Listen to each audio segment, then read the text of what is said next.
Hello and welcome to Mitv Primetime News. I am Teresa Adeyemi. We begin the news tonight with the headlines. Senate seeks amendment to Section 84 of the 2022 Electoral Act. ADC set to reconcile warring parties.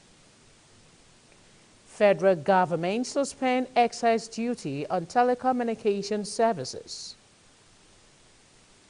From the foreign scene, Liz Truss becomes new UK Prime Minister. Sport. Tyson Fury challenges Anthony Joshua to a WBC title.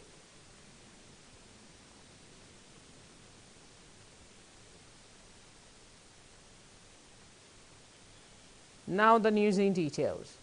The lawmaker representing Kogi West Senatorial District, Smart Adeyemi, has called on all Nigerians, irrespective of religion, to see the emergence of Tinubu and Shettima as the will of the Almighty who governs the universe.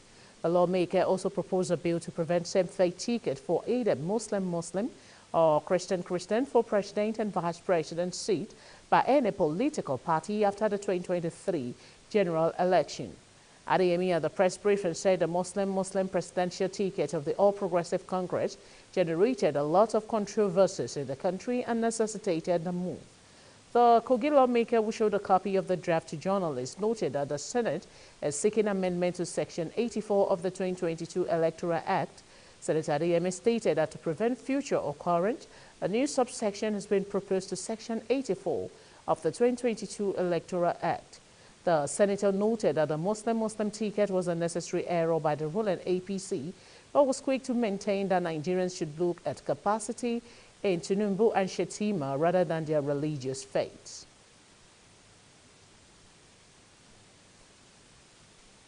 For the purpose of unity, we must balance up our diversity to a large extent, and it is in view of this that I am making some proposals.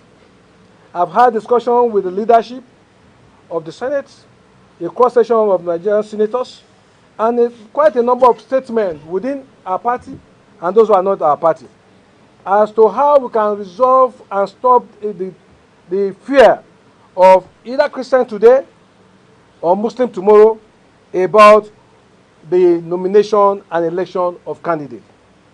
Ladies and gentlemen, I propose,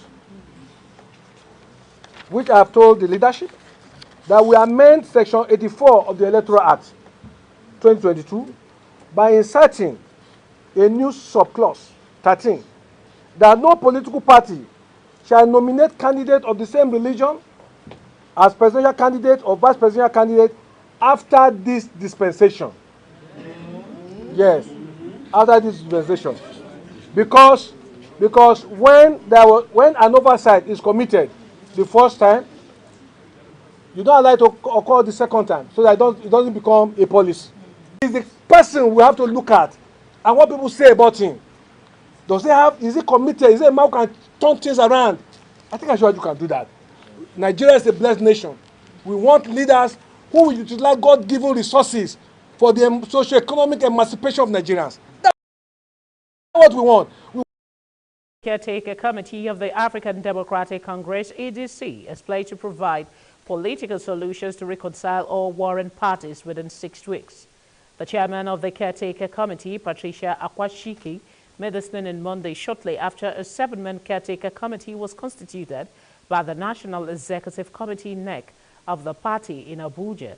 Akwashiki would describe the suspension of the presidential candidate of the party, Kachukwu Dumebi, by the outgone national chairman Oke Nwosu as illegal, stated that no one has sole control over the structure of the party. The chairman assured members of the NEC that the committee will bring all groups together and ensure unity for the party to stand a better chance of winning the 2023 general election. The way forward is what they have professed now. You know, they have now appointed a caretaker committee for ADC so that the two warring parties can shield their swords and let us find a solution to this problem. We intend to go into this election. Let nobody doubt that. And we Minister of Information and Culture, Lai Mohammed, has stated that the achievement of the federal government in tackling insecurity have been underreported by media practitioners. Mohammed stated this while delivering his opening remarks during a joint press conference on the nation's security situation in Abuja. The minister said peace and security are returning across Nigeria, noting that the worst of insecurity is over in the nation. In the meantime, the Minister of Defense, retired Major General Bashir Magashi, disclosed that security forces are winning the fight against insecurity and terrorism. He solicited the support of all Nigerians to provide enduring peace in the society. Also, the Ministers of Interior and that of Police Affairs gave brief accounts of the achievement recorded against all forms of criminality in the country. I want to commend the media for continuing to carry out its constitutionally mandated watchdog role in this regard. May I, however, call on the media to also endeavor to give a bigger play to the recent successes recorded by our security agencies in tackling terrorism, banditry, kidnapping, separatist violence, and oil theft, amongst others. The security agencies rose to this challenge and largely degraded the groups and persons constituting the threats. What we face mostly now are flashes of cowardly attacks from the rump of groups that have been routed in one location or the other, moving to another to give the false impression that they are still strong.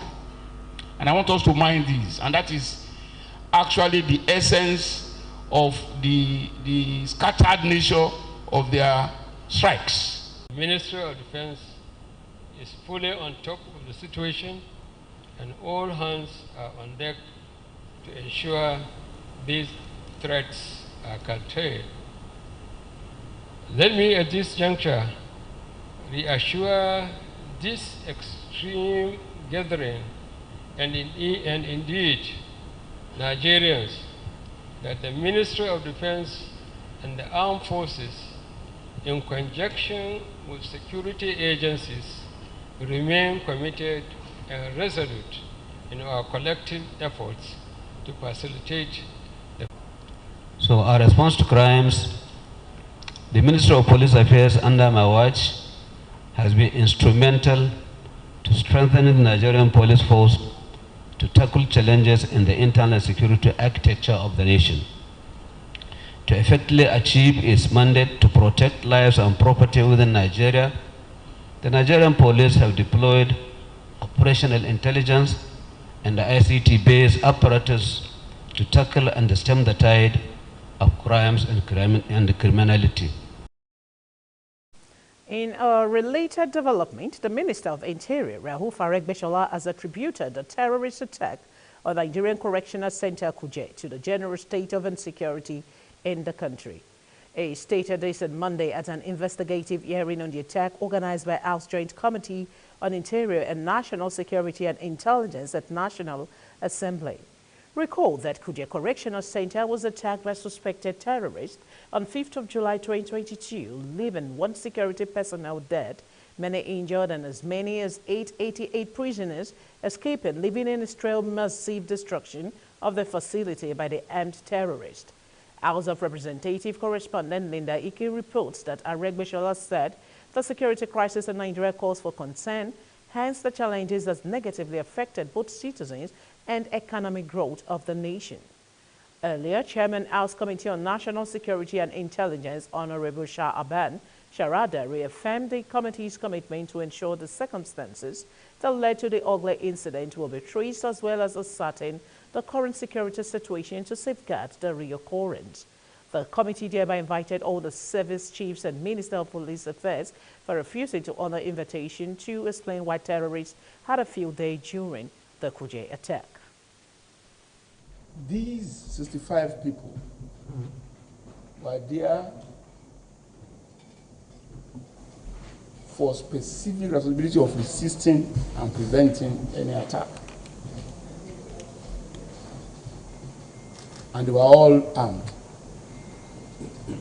because of the presence of the pressmen here, I will not tell you the grade of arsenals in their possession. They are well armed. If we have a more exclusive arrangement, I will give you specific grade of equipment, military arsenals that were positioned for the defense of the facility. However, in spite of everything, our arrangement for protection of Kuje failed. I would like to assure you that members of this joint committee will not spare anything in order to trace the circumstances that led to this ugly incident, while deliberate effort would be made by us to ascertain the current security situation within and around the facility. Measures put in place to safeguard the recurrence around the facility and other similar facilities around the country. We would also ensure the monitoring of measures put in place to protect lives and properties of residents in the FCT and those of all Nigerians. Honorable colleagues, our distinguished invited guests, security is our collective responsibility, but as a parliament, have the mandate of the general public to carry out specific roles and function in order to ensure the security of life and property as well as their general welfare. The federal government has suspended the proposed excise duty on telecommunication services. The suspension was announced by the Minister of Communications and Digital Economy, Issa Pantami, on Monday during the inaugural meeting of the Presidential Committee on Excise Duty for the Digital Economy sector in Abuja.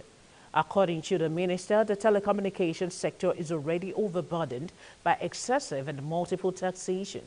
The federal government, through the Budget Office of the Federation, had earlier revealed that it would begin the implementation of its proposed excise duties on telecommunications services and beverages in 2023.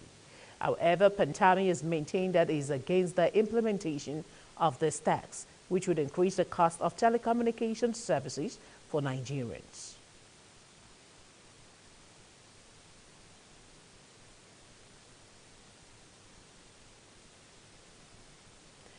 The Trade Union Congress TUC has advised the federal government to urgently look into the lingering issues of the 7-month strike action embarked upon by the Academic Staff Union of Universities, ASU. TUC says government need to be sensitive and urge the affected students to go back to class, even if it has to borrow money to fund education. The TUC president, Festus Osita, who disclosed this, was speaking with the Labour Writers Association of Nigeria, Lawan, on Monday in Lagos, explained that there is no amount of borrowing that the government needs to fix the infrastructure that is more important than building the country's human capacity. Comrade Osita maintained that human resources is key to a meaningful development, as it says the federal government should fix all challenging issues with ASU. The easiest way for Nigeria to even go out of its economic predicament, the easiest way with which we can escape from this current economic hardship and lockdown, is for the government to fund our education. Education funding is key. Education funding is necessary because it has the key to all other sectors. If we don't fund our education, comrades, we are of the opinion that we are just joking as a country.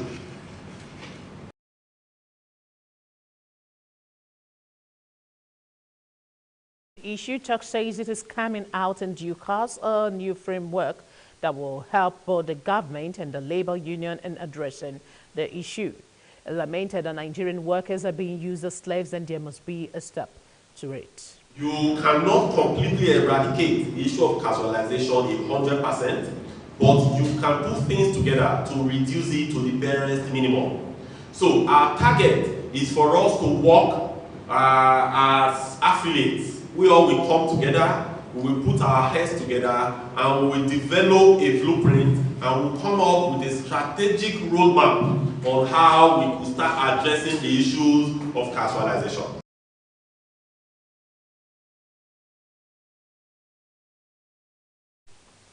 Depositors of 20 failed banks have been given notification in writing by the Nigerian Deposit Insurance Corporation, NDIC. In addition, the NDIC sent a notification to creditors of 5 banks that were in liquidation announcing a final dividend declaration. Notices depositors and creditors, according to NDIC, who failed to prove their claims to the director of the department in charge of handling claims within 21 days of the publishing date would have their accounts closed. The official liquidator of the underlisted defunct banks in liquidation, NDIC hereby notifies the general public of the final call for dividend declaration to depositors, creditors of these banks. The corporation stated that the director would proceed to make a final dividend payment without regard to such claims after the expiration of the date. And I quote, therefore, we urge all eligible depositors and creditors of these institutions to either meet NDIC representatives in any of the NDIC offices. In order to verify their claims, they can also go to the NDIC website at www.ndic.gov.ng and check the claims page. Additionally, the corporation stated that it was paying insured and uninsured deposit to depositors of Aerobank Savings and Loans, Gracefield Microfinance Bank, and Okoro Microfinance Bank. Liquidation dividend payment of Microfinance Bank depositors and former employees was also in the work, according to the statement.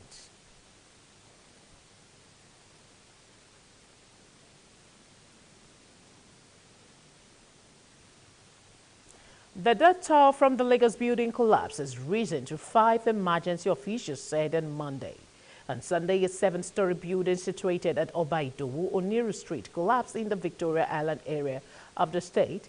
Although the immediate cause of the collapse is still sketchy, emergency workers and security operatives have already moved to the site to rescue the trapped victims. As of yesterday, rescue operations had recovered 2 bodies. However, within 24 hours, 3 more bodies were retrieved from the site. Permanent Secretary of the Lagos State Emergency Management Agency, LASEMA, Dr. Olufemi Damilola Oke Osonyitolu, said emergency officials had recovered more bodies since Sunday. In a statement on Monday, Oke Osonyitolu said the agency had been working closely with first responders and other officials within the past 24 hours. Meanwhile, the Lagos State government has ordered the arrest of the developer and other building professionals working on the collapsed 7-story building in the Victoria Island area of the state.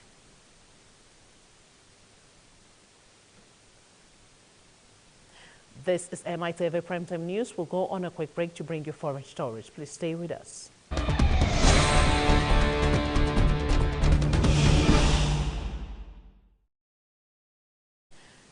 Welcome back. Now to foreign report. The Kenya Supreme Court has upheld the presidential election result that Deputy President William Ruto won as the president-elect. The Chief Justice and President of the Supreme Court, Martha Koome, declared the judgment on Monday that Ruto remains the president-elect. Koome, in a ruling today, said, and I quote, the petitioners did not provide a watertight case against the election result. The Supreme Court was made of 7 members. Koome, Chief Justice and President of the Supreme Court, Lady Justice Philomena Mbete Nwilo, Deputy Chief Justice and Vice President of the Supreme Court, and Honorable Justice Mohammed Kada Ibrahim. Others are Honorable Justice Dr. Smoking Wanjala, Honorable Lady Justice Njoko Susanna Undugu, Honorable Justice Isaac Lenaula, and Honorable Justice William Auko. Recall that Raila Odinga, who advised 5 times to be the president of the East African country, appealed the election result that declared Ruto as the winner. Odinga last month said the results were null and void. In a verdict, Koome said, and I quote, this is a unanimous decision of the court and will make the following orders. The presidential election petition number E005 of 2022 as consolidated with the presidential election petition number E001012347 and 8 of 2022 are hereby dismissed. As a consequence, we declare the election result of the first respondent as president-elect to be valid.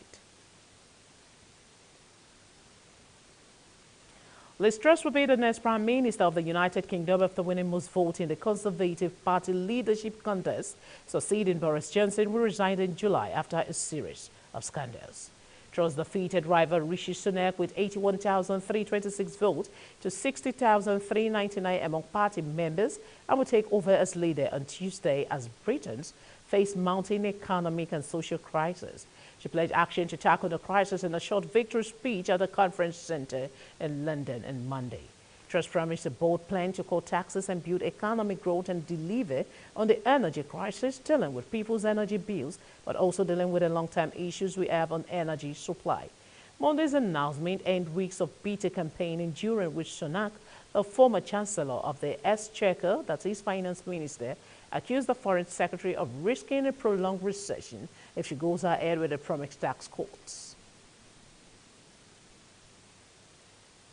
Israel has said that there is a high possibility that slain Al Jazeera journalist Shirin Abu Akleh was accidentally hit by Israeli army fire, but added that it would not be launching a criminal investigation. Israeli authorities released on Monday afternoon the result of their own investigation into the killing. Witnesses, Al Jazeera, and numerous investigations by the United Nations, human rights group, and media organization had all said that an Israeli soldier killed Abu Akleh. The Israeli investigation claimed that Israeli soldiers had come under fire from Palestinian fighters at the scene, a claim that has not been corroborated by footage of the incident. In a background briefing for journalists prior to the release of the result, senior Israeli army officials said they had met the soldier and that if he did it by mistake. Abu Akleh, a 51-year-old Palestinian American, was shot dead by Israeli forces on May 11 while covering an army raid on Jenin in the northern occupied West Bank. Multiple detailed investigations, including the United Nations, the Palestinian Authority, and several media outlets, including CNN and the Associated Press, found that Abu Akleh was definitely shot by Israeli fire and that there were no Palestinian fighters at the scene when she was killed.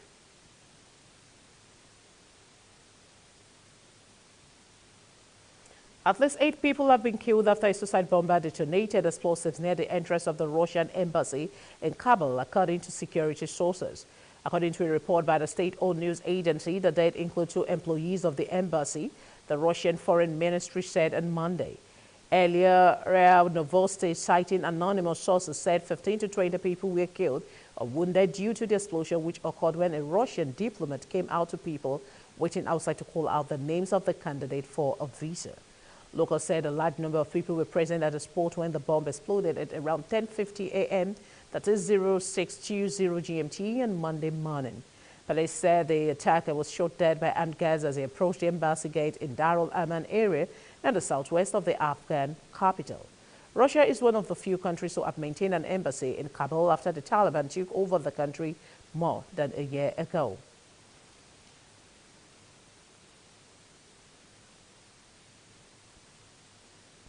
We'll go on another quick break to bring you sport updates. Please stay with us.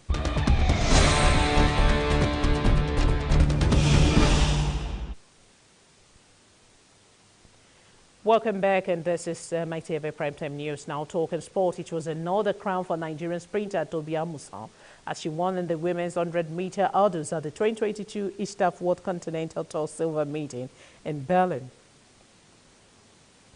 Musa this year already has won gold at the World Athletics Championship in Oregon and repeated a victorious feat at the 2022 Commonwealth Games in the United Kingdom. She won in a time of 12.45 seconds, outpacing American 2-time world junior champion Tia Jones, who came in second with a time of 12.58, while Megan Tapper won bronze with a time of 20.66 seconds. Reacting to a victory, Musa said she still has rooms for improvement. Meanwhile, long jumper Essebrum, who got a first win at the Diamond League meet in Brussels, Belgium, came in second in the women's long jump event in Berlin.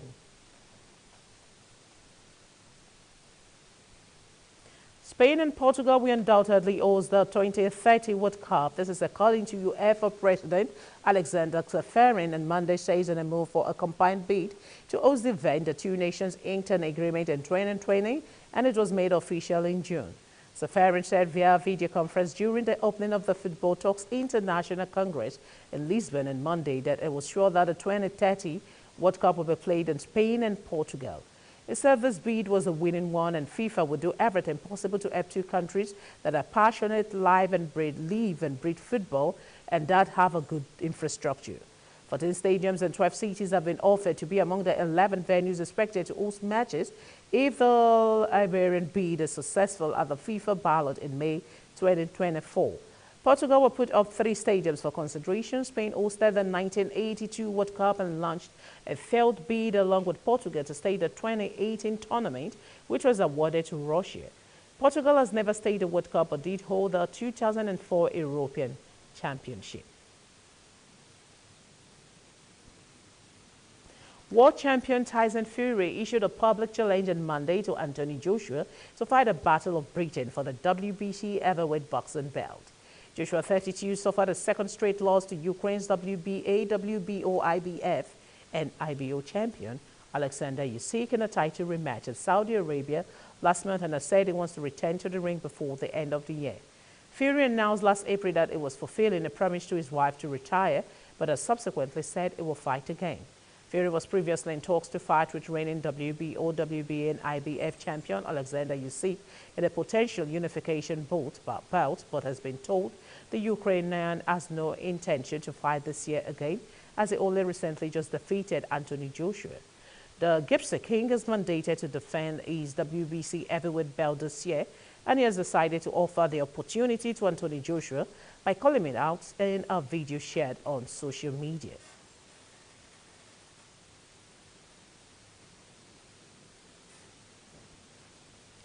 And just before we draw the curtain on the primetime news tonight, a quick recap of our top stories. Senate seeks amendment to Section 84 of the 2022 Electoral Act. ADC said to reconcile warring parties. Federal government suspend excise duty on telecommunications services. From the foreign scene, we told you that Liz Truss becomes new UK Prime Minister. The world of sports, Tyson Fury challenges Anthony Joshua to a WBC title. And with that, we draw the curtain on the primetime news tonight. From the entire news crew, I am Teresa Adeyemi. Thanks for joining us. Do have a great night. Good night.